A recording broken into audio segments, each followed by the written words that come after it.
What if humans had real, muscular, controllable tails? Not a tiny evolutionary leftover, but a powerful appendage built into our bodies from birth. Would it help us balance, climb, or even act like a fifth limb?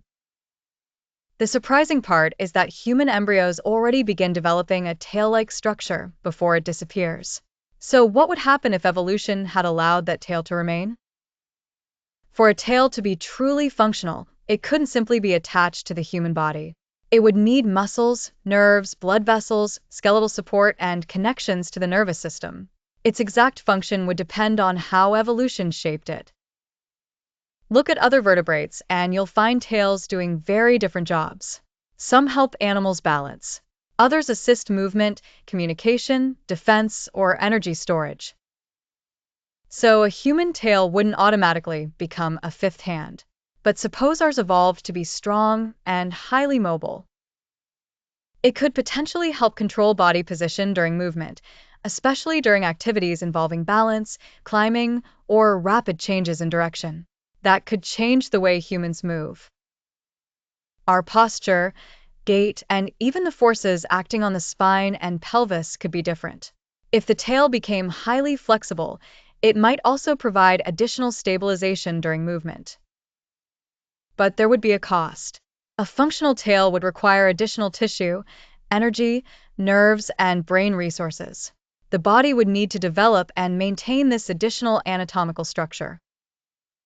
And that would affect more than biology. Everyday life would likely adapt around it. Chairs would need tail clearance. Clothing could have openings or flexible sections. Car seats, backpacks, sports equipment, and even toilets could be redesigned. Sports might change dramatically too. Gymnastics, climbing, skating, and other balance-dependent activities could become easier or develop entirely new techniques. And if the tail were capable of expressive movement, it might even become part of human body language. But here's where the science becomes uncertain. We can't know exactly what a human tail would look like. Evolution has no blueprint telling us to copy a monkey, a kangaroo, or any other animal. The tail's length, strength, flexibility, and function would depend on the evolutionary pathway that produced it. In fact, human embryos already develop a tail-like structure during early development. Our distant primate ancestors had external tails, but the human lineage eventually evolved away from them.